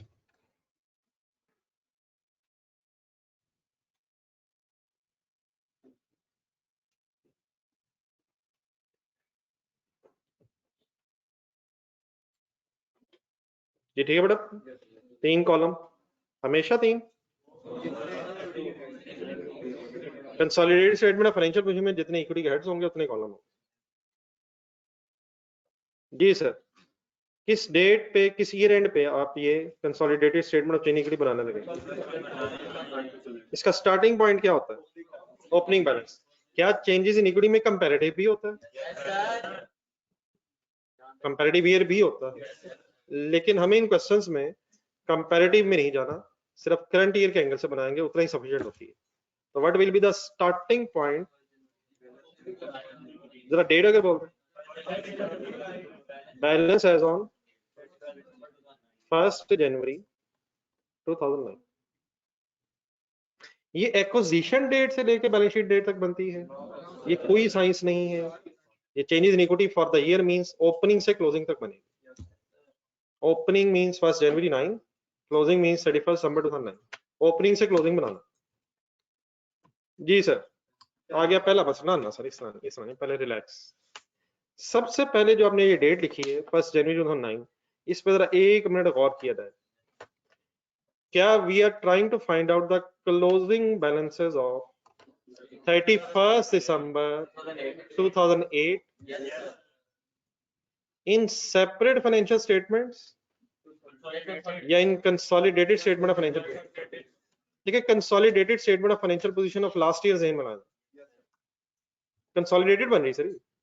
31 दिसंबर 2008 के एंड पे क्या कंसोलिडेशन हुई होगी? लेकिन हमारे सामने वो फिगर्स नहीं है। ये पी और एस जो लिखा हुआ है सवाल, ये क्या है? ये तो सेपरेट ट्रायल बैलेंस है बेचारा। हम क्या ढूंढ रहे हैं? पिछले साल जो consolidated statement of financial position में शेयर कैपिटल का बैलेंस आ रहा होगा, सीआरई का बैलेंस आ रहा होगा और एनसी का बैलेंस आ रहा होगा। आपको पता है, आप वो ढूंढ रहे हैं इस time. You are not searching the figures from the separate financial statements. वो क्लोजिंग जो consolidated statement of financial position में लास्ट ईयर होंगे, उन्होंने हमारा ब्रॉट डाउन बनना है। अपना सवाल देखें, हमारे सामने पेरेंट और सब्सिडरी की सेपरेट फिगर्स अवेलेबल हैं, ये कंसोलिडेटेड ट्रायल बैलेंस नहीं है। तो अब हमें यहाँ विजुअलाइज करना है 1 मिनट के लिए खड़े होके कि हम 31 दिसंबर 2008 पे अगर खड़े होके कंसोलिडेशन कर रहे होते तो हमारी स्टेटमेंट ऑफ फाइनेंशियल पोजीशन में क्या क्या कैसे आ रहा होता। तो इनिशियली डेफिनेटली जब मैं डिस्कशन करूंगा तो बात जरा डिटेल में लंबी सी आपके साथ होगी, लेकिन इसके बड़े आसान से शॉर्टकट्स बन जाएंगे। लेकिन शॉर्टकट से पहले को लॉजिकली कुछ बातें आपके सामने रखने लगा हूं। अब आप कुछ नहीं लिखेंगे क्योंकि मैंने लिखने नहीं देना। हम करने पता क्या लगे, सिंह बोर्ड पे देखो, हम 2009 की कंसोलिडेशन जहन से निकाल के parent group consolidated statement of financial position as on 31 December 2008 के बारे में सोचने लगे हैं। हमें इस वक्त चेंजेस इन इक्विटी बनाते हुए कोई कंसर्न नहीं है कि एसेट्स में क्या क्या होगा। हमें कोई कंसर्न नहीं है कि कंसोलिडेटेड लायबिलिटीज में क्या होगा। हमारा कंसर्न क्या है, इक्विटी में क्या होगा। क्या आपको पता है, हम लास्ट ईयर की consolidated statement of financial position में शेयर कैपिटल का बैलेंस ढूंढ रहे हैं। अरे ढूंढ रहे हैं सर, आपको पता है शेयर प्रीमियम है नहीं, सीआरई का बैलेंस ढूंढ रहे हैं हम और एनसी का बैलेंस ढूंढ रहे हैं। किस दिन के ये बैलेंसेस ढूंढे जा रहे हैं? 31 दिसंबर 2008 की स्टेटमेंट ऑफ फाइनेंशियल पोजीशन में जो ये फिगर्स होंगी वो हमारी ओपनिंग बननी है। ऐसी क्या आपको पता है ये फिगर्स कंसोलिडेशन लास्ट ईयर हुई होगी तो बनी होंगी? तो क्या लास्ट ईयर कंसोलिडेशन हुई होगी? एक्विजिशन डेट क्या है? 1 जनवरी 8 है, और देयरफॉर कंसोलिडेशन हर स्टेटमेंट ऑफ फाइनेंशियल पोजीशन पे होती है after the date of acquisition. तो 31 दिसंबर 2008 पे कंसोलिडेशन हुई होगी। अगर आपने 1 मिनट का भी कोई कंसंट्रेशन लैप्स इधर उधर किया तो सवाए रिपीट के बाद खत्म हो जानी है। मैं इस वक्त आपके सामने किस डेट पे statement of financial position visualize करवाने लगा हूं। हम एक साल आप पीछे खड़े हैं। क्या आपने एनालिसिस ऑफ इक्विटी की वर्किंग की होगी? क्या हमें दो एनालिसिस ऑफ इक्विटी की वर्किंग करनी पड़ा करेंगी? ये सब कोई साइंस नहीं है। इंशाल्लाह कैसे होगा, सब कुछ हो गया होगा, लेकिन सोचना कैसे है वो क्लियर कर लो। मैं किस दिन खड़ा होके अब क्या सोच रहा हूँ? मैं 31 दिसंबर 2008 पे खड़ा हूँ और मैं कंसल्टेशन करना चाहता हूँ first year of the business. First year, second year, मैंने एनालिसिस ऑफ इक्विटी की वर्किंग शुरू की होगी। आपने मेरे पेरेंट शेयर 85% बताया होगा, आपने मेरे 15% एनसी का भी शेयर बताया होगा, वो आपने बताया होगा, मैंने उसे लिख लिया होगा। ऐसे किया होगा आपने?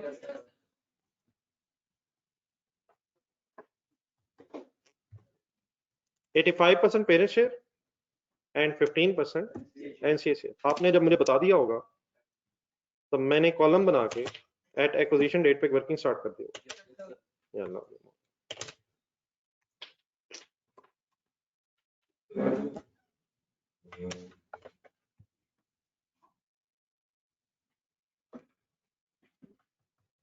आपने जब ये वर्किंग मुझे स्टार्ट करवाई होगी तो आपने फिर मुझे याद करवाया होगा कि वर्किंग ऐसे स्टार्ट नहीं होती। आपने मुझे याद ये करवाया होगा कि एक्विजिशन डेट पे तो एक रिवैल्यूएशन की एंट्री है। सर जी, आपने मुझे याद करवाया होगा सर। क्या याद करवाया होगा?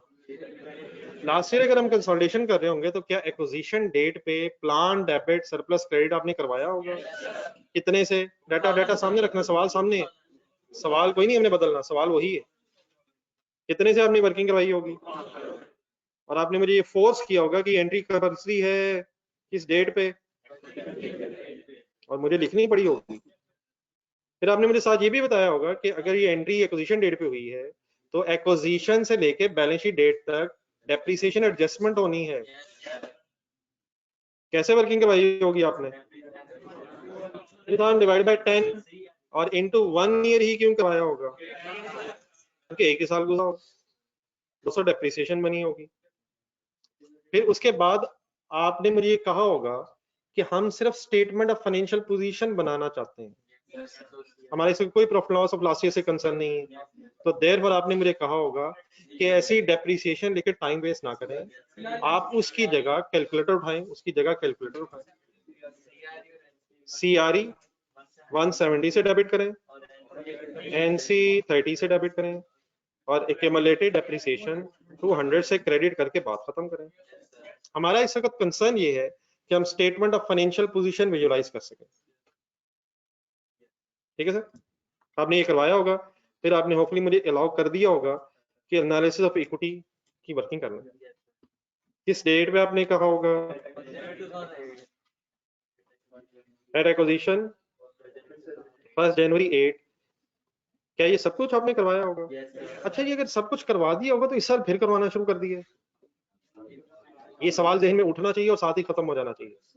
आपने यकीनन करवाया होगा, लेकिन हमसे वो साल रिक्वायर्ड नहीं है, हमसे वो साल रिक्वायर्ड है जो 2 साल बाद आया। तो लास्ट ईयर हुआ होगा लेकिन हमसे वो रिक्वायर्ड नहीं है।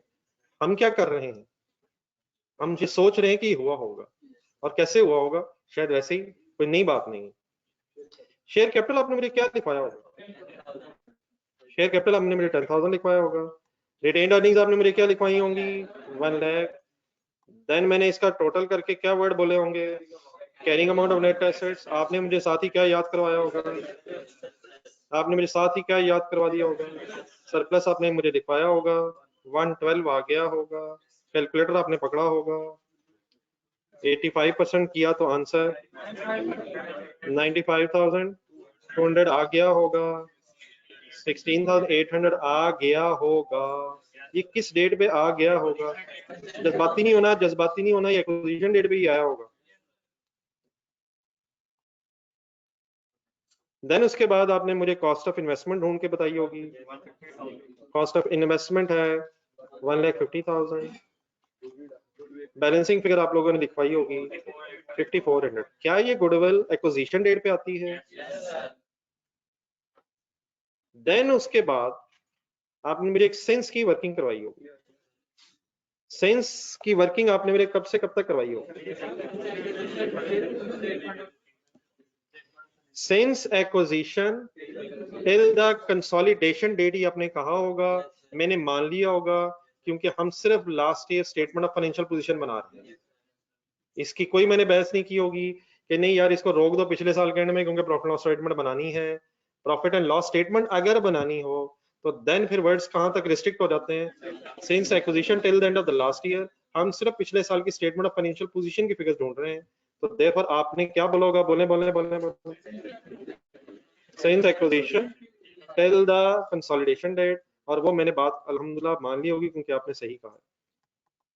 लेकिन आपने फिर मुझे वर्किंग करवाई कैसे होगी? नहीं नहीं, एक मिनट। मैंने आपसे पूछा होगा शेयर कैपिटल क्या था, शेयर कैपिटल क्या है कहा होगा मैंने 8 में, 8 पे तो वो सेम था, उसको हमने छोड़ दिया। रिटेन्ड अर्निंग्स क्या थी और रिटेन्ड अर्निंग्स क्या हैं? आपने मुझे 107 बताया होगा। आपने मुझे 107 बताया होगा और मैंने आपसे कहा होगा कि ये 7,000 का चेंज है और देयरफॉर इस चेंज में 59 सॉल्व दोबारा करना था, 50 एंड 1050 पेरेंट और एनसी का शेयर आता है। ठीक है, ये प्लीज क्लियर है। 7,000 कैसे आया? कैसे आया? 107 जो आपको नजर आ रहा है, ढूंढने जरा कहाँ नजर आ रहा है? ये closing balance of retained earnings of subsidiary है at the end of the last year. हमारे लिए ओपनिंग जरूर है लेकिन लास्ट ईयर का ये क्लोजिंग था। एक्विजिशन पे 1 लाख था, 7,000 का डिफरेंस था, पेरेंट और एनसी में डिस्ट्रीब्यूशन हो गई। जब ये हो गया होगा तो क्या मुझे आपने फिर स्टेटमेंट ऑफ फाइनेंशियल पोजीशन बनवाई होगी? ऐसे ही होता है ना। फिर यकीन मुझे आपने एसेट्स भी लिखवाए होंगे, लाइब्रेरीज भी लिखवाई होंगी, लेकिन उससे हमारा चेंजेस इन इक्विटी बनाते हुए कंसर्न नहीं है। फिर आपने मेरी इक्विटी कैसे बनवाई होगी? अब ये है सबसे इंपॉर्टेंट चैलेंज। पता आपको सारा है लेकिन सही फिगर्स देख लें कहां से कैसे आई होंगी। शेयर कैपिटल में आपने मुझे 10,000 क्यों नहीं लिखवाया होगा? वो कैंसिल हो चुका था, पेरेंट वाला ही बचा, 1 लाख आपने लिखवाया होगा। सीआरई की वर्किंग मुझे आपने करवाई कैसे होगी? सबसे इंपॉर्टेंट अब ये है ना, ऐसे नहीं, आराम से। आपने मुझे पेरेंट की क्लोजिंग रिटेन्ड अर्निंग्स बताई होंगी लेकिन पिछले साल के एंड की फिगर बोलने जरा क्या नजर आती है? क्या ये 1050,000 statement of financial position of the parent में आ रहा होगा? पेरेंट में ये पेरेंट से हमने पहली फिगर उठा ली 1050 के नाम से। ठहरे एक मिनट, 1050 के नाम से आपने ये फिगर मुझे उठवाई, पेरेंट की 100% फिगर उठवाई। देन आप मुझे लेके गए होंगे चेंजेस इन इक्विटी में, नहीं एनालिसिस ऑफ इक्विटी में लेके गए होंगे और सिंस वाली वर्किंग में ले गए होंगे और किस फिगर को देख के मुझे लिखवा दिया होगा 5950, मुझे वहां से देख के लिखवाया। मैं क्लोज करने लगा हूंगा तो आपने मुझे याद करवाएगा नो नो नो नो कि एक एडजस्टमेंट रहती है। कौन एडजस्टमेंट? सीआरई वाली जो 170 की एडजस्टमेंट है। तो पेरेंट का 100% उठाया होगा, एनालिसिस ऑफ इक्विटी में सिंस वाली वर्किंग से 5950 उठाया होगा और आपने मुझे ब्रैकेट क्लोज नहीं करने दी होगी और -170 करवाया होगा और फिर उसके बाद आपने ब्रैकेट क्लोज करके मुझे कैलकुलेटर उठा के एक फिगर बताई होगी 1055 780 का फाइनल कोई नाम बता दें। ये कंसोलिडेटेड रिटेन्ड अर्निंग्स का क्लोजिंग बैलेंस आ गया होगा, ये क्लोजिंग बैलेंस आ गया होगा। जी ऑनलाइन स्टूडेंट्स क्लियर है? यहाँ तक हमारे सब क्लियर हो गए आप? ये सब कुछ हुआ होगा यार। फिर उसके बाद मेरी आपने एनसी की वर्किंग कैसे करवाई होगी? आप मुझे एनालिसिस ऑफ इक्विटी में ले गए होंगे। अच्छा आप इस तरह करें, एक सेकंड जरा, आप इस तरह करें, अपना जरा एनालिसिस ऑफ इक्विटी पे तो सेम ही तो है। इसका मतलब ये हमें सब कुछ करना नहीं है, लेकिन हम जरा ये विजुलाइज करने कि लास्ट ईयर यही हुआ था तो वहीं से उठा लेंगे। सेम ही तो है, यही तो मैं बता रहा हूँ। लेकिन अगर मैं कहता ये सेम ही तो होगा तो विजुलाइज करना तो मुश्किल हो जाना था। मैं मतलब ये है कि मैंने आपके सामने जो किया है शायद वहीं से ये सारी फिगर्स आ जानी है। हमें किसी डबल वर्किंग की हरगिज जरूरत नहीं है। क्या एनसी का स्टार्टिंग पॉइंट आपने मुझे 16,800 बताया होगा, आपने मुझे 1050 ही बताया होगा। मैंने जो वर्ड बदले हैं वो इसलिए बदले मैंने। आप बड़े बड़े बड़े आपके क्या 1050 के अगेंस्ट वर्ड्स के हैं, ये मैंने कैलकुलेट किए क्यों है, ताकि ओपनिंग आ जाए। ये ओपनिंग इससे आ जाएगा। 1050 क्या आपने लास्ट ईयर तक मुझे जमा करवाया होगा, और फिर आपने मुझे अभी ब्रैकेट क्लोज नहीं करने दी होगी सर। अपनी एंट्री देखें, अपनी ही एंट्री देखें, अपनी ही एंट्री में वो 30 ढूंढे। ये ओपनिंग को अफेक्ट करना था 30, तो ये 30 हमें इंशाल्लाह वहां से मिला, जो सबको समझ आ गया 30। तो 30 लिख के फिर ब्रैकेट क्लोज करें, आंसर बताएं 17820। ये सब कुछ क्या है 17820, ये सब कुछ क्या है, ये closing balance of NC up to the last year है, सीआरई कैपिटल लास्ट ईयर है। क्या ये फिगर्स हमारा ब्रॉड डाउन होंगी? ये फिगर्स हमारा ब्रॉड डाउन होंगी, लेकिन अब आप इस तरह ना लिखें, दोबारा डबल वर्किंग ना करें। मैं आपको ये बताता हूं कि यही फिगर, अब ये यकीन आ गया यही फिगर्स हैं। अब यही फिगर्स एज इट इज हमारे इस सवाल के जो डाटा में वर्किंग हो गई है और सवाल हमारे सामने है, ये फिगर एज इट इज वहां से भी सॉल्व हो सकते हैं। तो मैं ये दिखा देता हूँ। आप इस तरह करें, जरा चेंजेस इन इक्विटी मुझे बनवाएं जरा।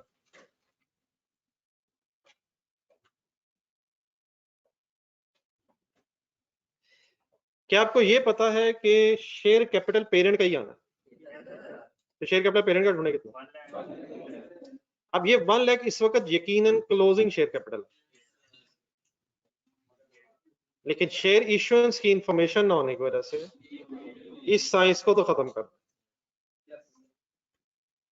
ठीक हो गया? अब इसके बाद आपके सामने मैंने कंसोलिडेटेड रिटेन्ड अर्निंग्स का ओपनिंग लिखना है, which means closing of last year. इसमें क्या कुछ होता है मैं आपके सामने दिखाता भी आपको, फिगर्स भी देखें, उनके पहले नाम मेरे से सुनते रहे। 1055780 ओपनिंग होना चाहिए। क्या ख्याल आप लोग? इसके अंदर क्या है? बहुत से मैं वर्ड्स बोलूंगा, वो सब कुछ आपके पास लिखा हुआ है, वो ऐसे लिखने की जरूरत नहीं है। आप सिर्फ चंद वर्ड्स ही सुन के जरा हजम करना। ये 1050000 है, अपना सवाल सामने रखें, ये सब कुछ वहां है, या सवाल में है या वर्किंग में। इसको इस तरह से हम बोल सकते हैं, it is 100% opening retained earnings of parent. ये वर्ड आगे पीछे हो सकते हैं। It is 100% opening retained earnings of parent only. क्या ये फिगर सवाल के अंदर है? प्लस 5950 की बात होने लगी है। 5950 क्या है? आप एनालिसिस ऑफ इक्विटी में है, आप एनालिसिस ऑफ इक्विटी अपनी एनालिसिस ऑफ इक्विटी, अपना एनालिसिस ऑफ इक्विटी 5950 ढूंढने नजर आता है कहीं? अब हम इसका पूरे वर्ड इस तरह बोलेंगे, it is a share of parent, let me finish it is a share of parent, it is a share of parent in the post acquisition profits of subsidiary up to the beginning of the period। जब अब तो beginning मैंने क्यों बीच में बोला?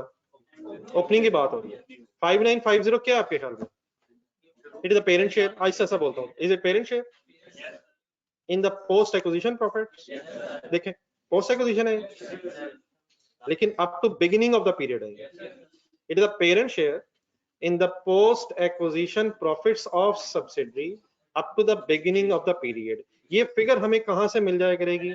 अपनी analysis of equity की figure में, अपनी एनालिसिस ऑफ इक्विटी की वर्किंग में, since acquisition till the end of the last year में से मिला करेगी। और देन आगे जो इधर 170 नजर आ रहा है वो अपनी इधर एंट्रीज में जाए। देन उसके बाद एडजस्टमेंट इफ एनी, प्लस भी हो सकती है माइनस भी हो सकती है, लेकिन adjustment if any up to the beginning of the period. क्या इस 170 में डेप्रीसिएशन फॉर द ईयर का इफेक्ट भी मौजूद है? ये 200 सिर्फ कौन सी डेप्रीसिएशन है? जब पिछले पीरियड तक चार्ज होनी थी।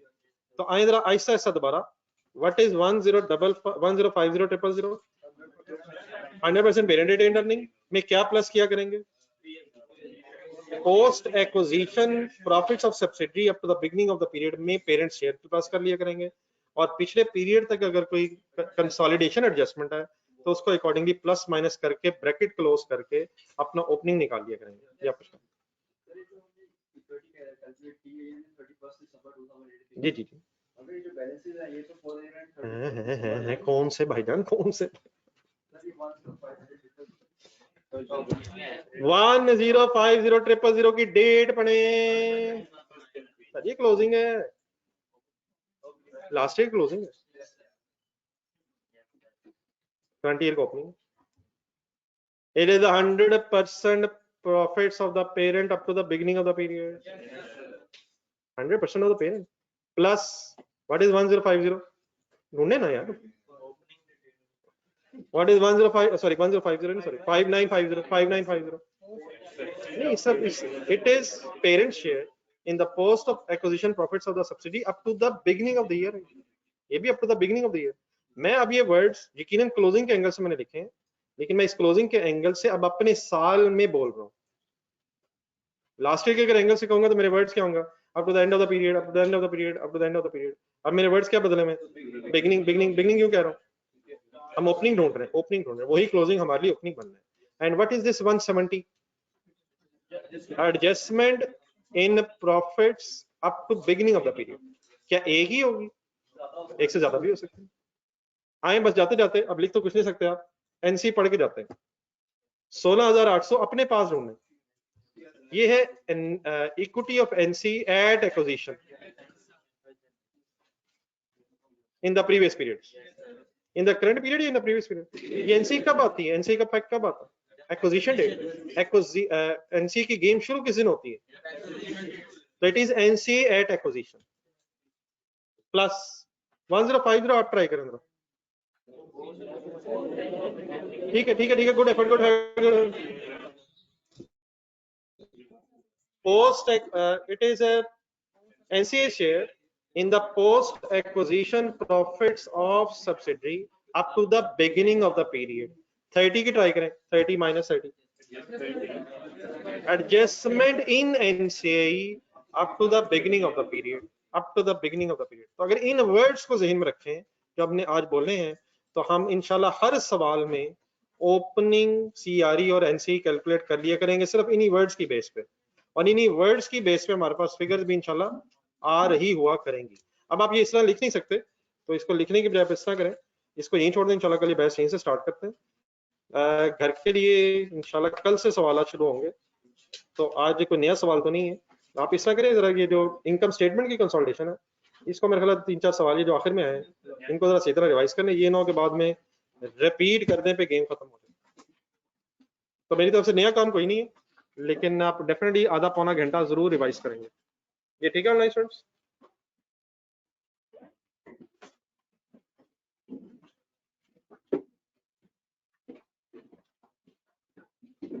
Anybody online student? सर वो गुडविल मतलब जो करंट टैक्स में जाती है, अगर करंट टैक्स में, करंट टैक्स कौन से करंट टैक्स में गुडविल आई है?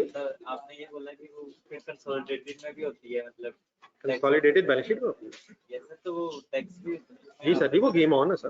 Consolidated statement of profit and loss पे भी टैक्स होता है, वो भी फाइनल में पढ़ेंगे आप, अभी इसमें नहीं बच्चे हैं भी आप सर।